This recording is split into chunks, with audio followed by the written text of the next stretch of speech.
Hello and welcome to this video lecture called Planning Law Proactive Planning Powers. My name is Fred Hopma and I'm Associate Professor of Planning and Development Law at Delft University of Technology.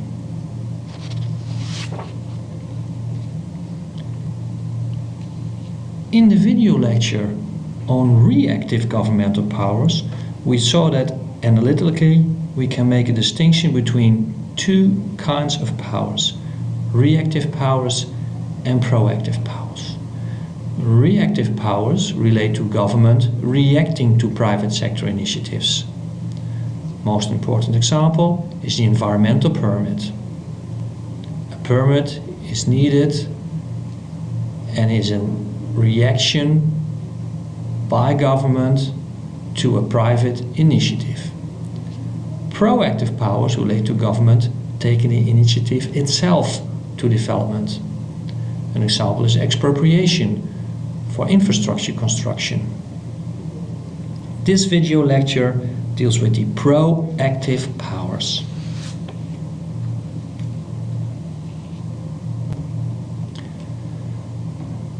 Proactive powers come into play particularly when government needs land for its projects. Sometimes land ownership is needed by the government for its projects. Think of the construction of a new motorway, new urban development, or redevelopment of existing neighborhoods. If government does not own the land, there are three possibilities to become owner. First, government can buy the land. In this way, the government uses private law and acts as a private party, simply buying the land in a voluntary way. Second possibility is that the government establishes preemption rights in the Netherlands based on the Municipal Preemption Act. Many countries have a similar instrument. It means that if a private party, is willing to sell its property, this private party is not free to enter into negotiations with another private party.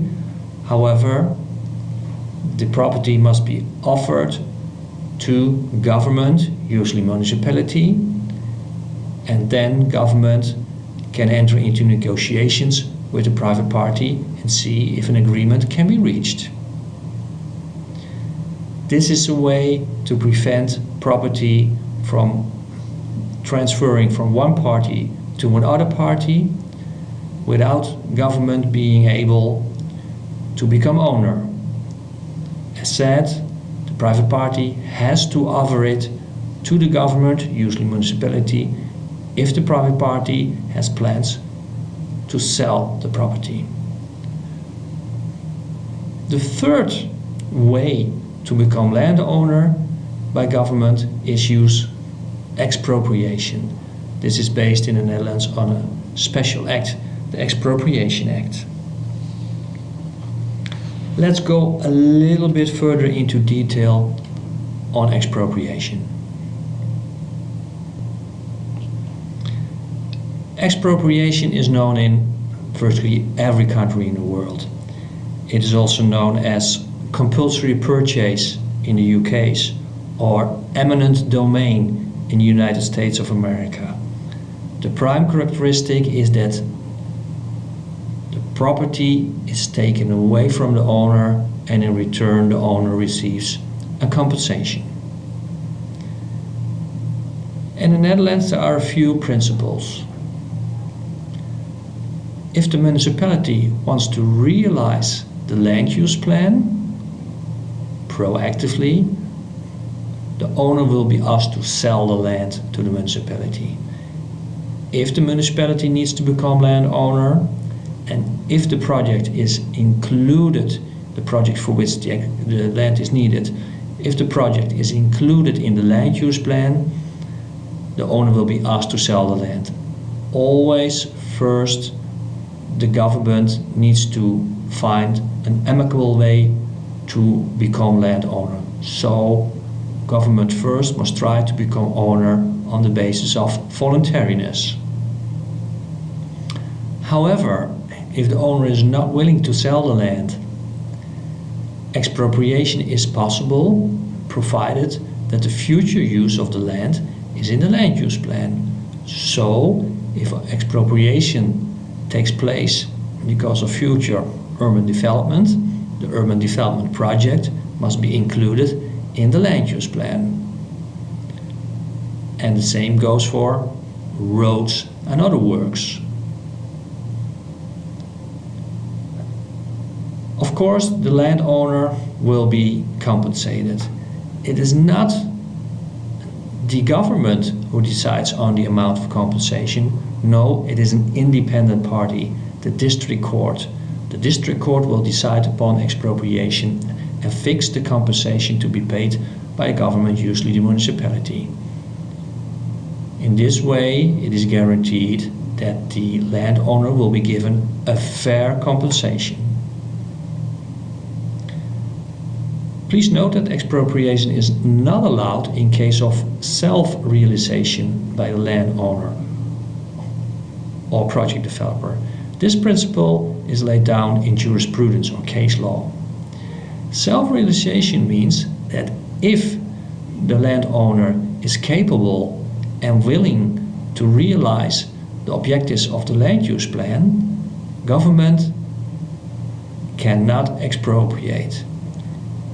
In these circumstances, the landowner himself will realize the objectives from the land use plan. The landowner promises to do so, and therefore there is no need for government to expropriate.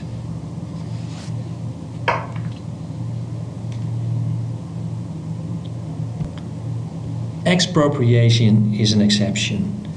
Usually, expropriation is not needed, and in many cases land ownership by government is not necessary.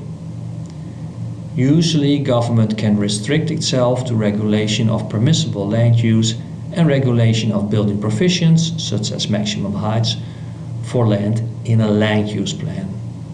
In fact, in such cases, government merely, justified by the general interest, regulates the objectives and use of properties in a planning area by means of a land use plan, a legally binding spatial plan.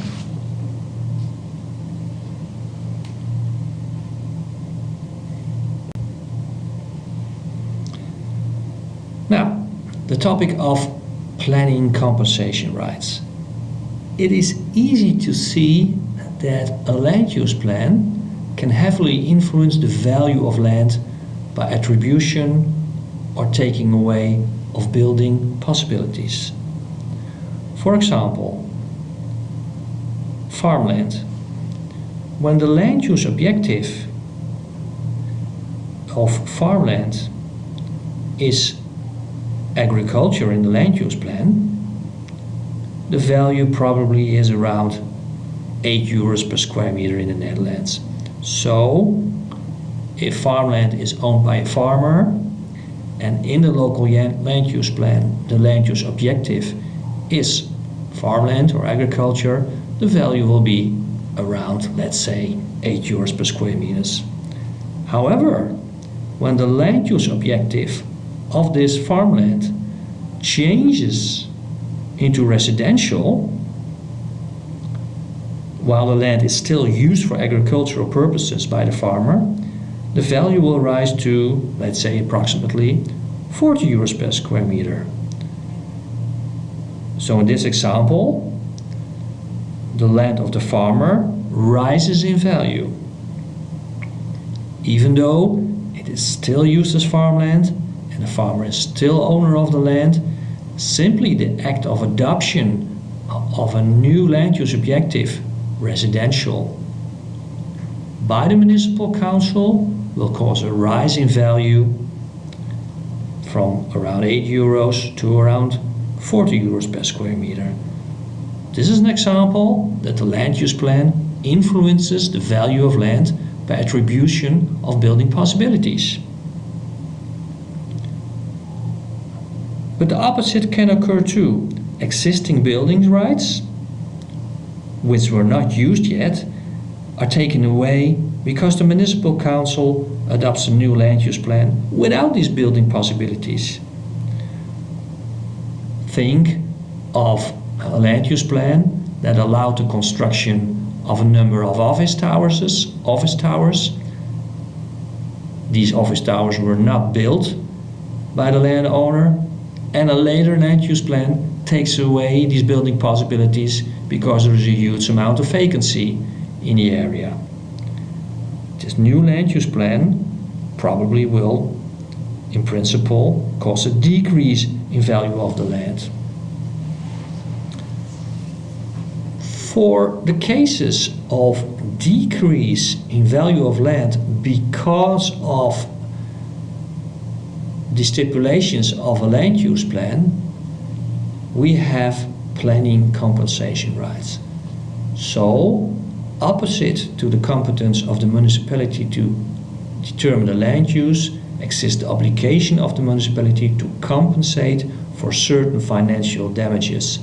Planning compensation rights. This is laid down in the law in Article 6.1 of the Spatial Planning Act. It reads, the mayor and the alderman may on request grant compensation to those parties who have suffered or will suffer a loss in the form of income or reduction in value of real property as a result of one of the causes listed in paragraph 2, insofar as the loss cannot reasonably be expected to be borne by the applicant and insofar as sufficient compensation is not ensured from another source. And paragraph 2 reads, a cause as referred to in paragraph 1 is provision of a local land use plan. So, a land use plan causing a reduction in value or a loss of income may give rise to a claim for planning compensation.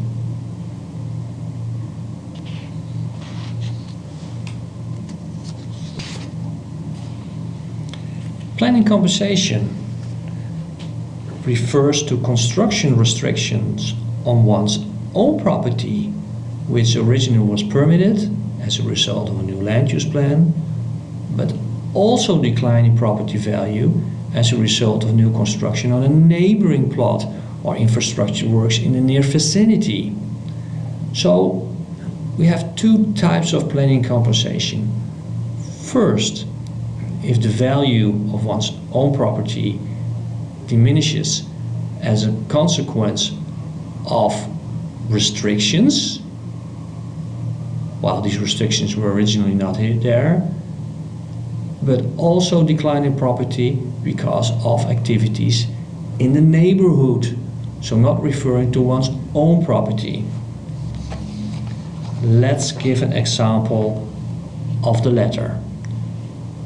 So, a decline in value of property because of activities in the environment of the property. Here we have X, owner of a house and a piece of land. On the opposite of the river, there are free meadows and farmland, and X enjoys a free view over the fields. This is included in the land use plan of 2015. However, the municipal council adopts a land use plan in 2017 which includes the construction of a new residential neighborhood. And this will be located in front of X's house, where in the past the cows were on the meadows. X may ask for financial compensation now that the value of his property drops. Even though he is not selling the house at this moment, he can still claim planning compensation because the value has diminished. Not because he has a restriction on his own property, but because of activities in the environment, the opposite of the river.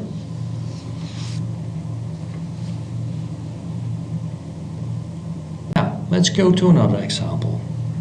The question now is, does the landowner qualify for compensation? Let's assume we have a land use plan A in the year 2000. X is living here and he bought a house in the year 2000. On the other side of the road there are plots of land, and an old land use plan refers to it, a very old land use plan.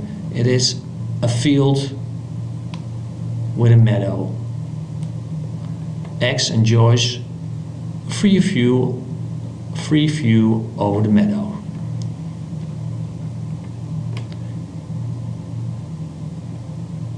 Now, in the year 2007, Y buys a house in the area still covered by the land use plan from the year 2000. 2 years earlier, in 2005, for the area opposite the road, a new land use plan was adopted by the municipality, and it holds the land use objective industry. And it is known that in the year 2011 the construction of the industrial estate will start.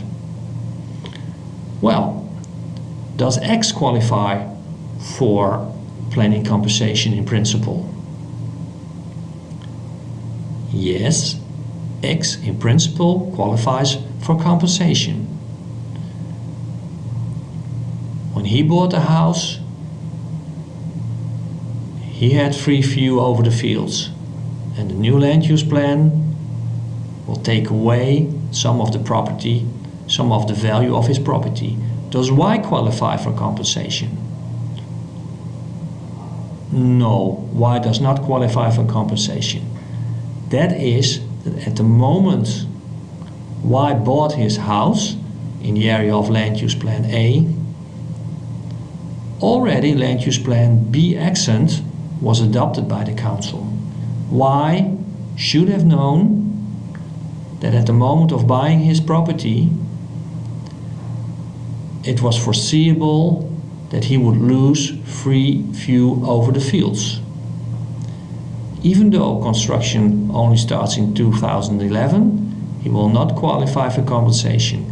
This is the issue of foreseeability. For Y, it was foreseeable that his free view over the meadow would be lost, and therefore Y does not qualify for compensation.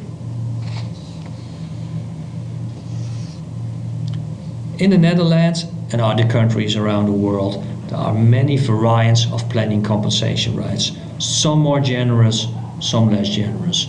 The Dutch system is fairly generous. Now, let's move to the topic of land ownership and right to develop.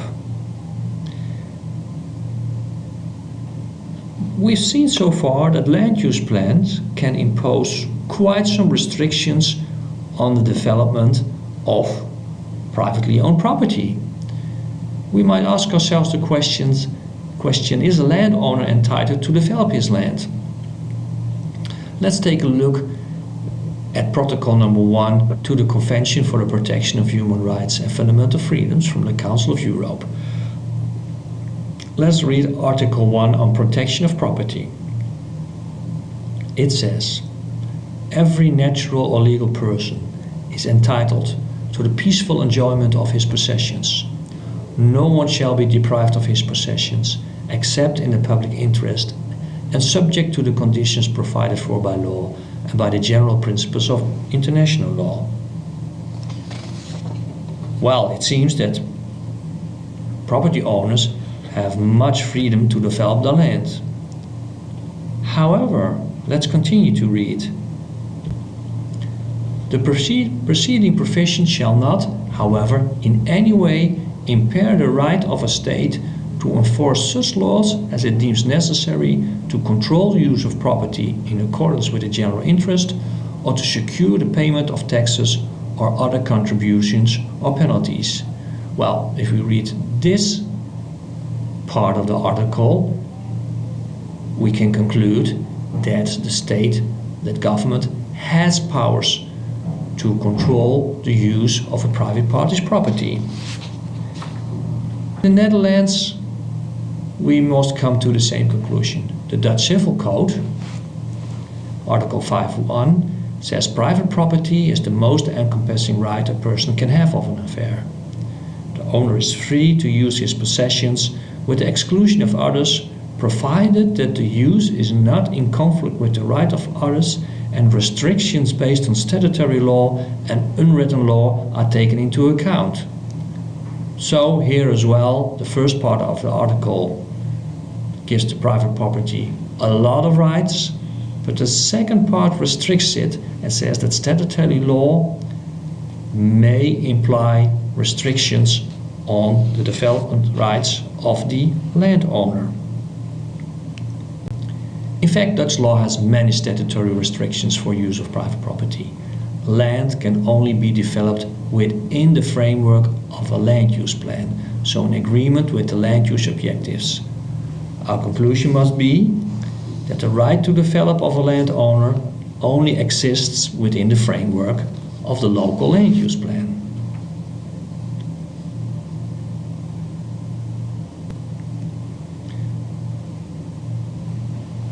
Now we can see why, from a legal viewpoint, the land use plan is the most important spatial plan in the Netherlands. First, applications for environmental permits are tested to see if they are in line with the land use plan. This is the prime plan to test applications against. And second, expropriation is possible on the basis of a land use plan. That's what we've seen earlier in this video lecture. Because of these important legal effects of a land use plan, this plan has a comprehensive procedure. The pre-draft of the land use plan is established by the municipal executive, mayor and alderman. It is followed by public participation. Citizens and organizations and NGOs can give their views, their reaction, can participate in the setup, in the first versions of the land use plan.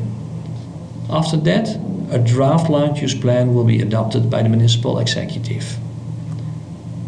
Once that is done, the official submission of views by the public and organizations is possible. These are views relating to the draft of the land use plan. The council will react to these views, and once it does, it may change parts of the draft of the land use plan. Usually the land use plan, with or without smaller or bigger changes as compared to the draft land use plan, usually the land use plan, with or without these changes, will be adopted by the municipal council. After that, interested parties have the possibility to appeal with the Council of State. In that case, the independent administrative judge will decide on the appeal.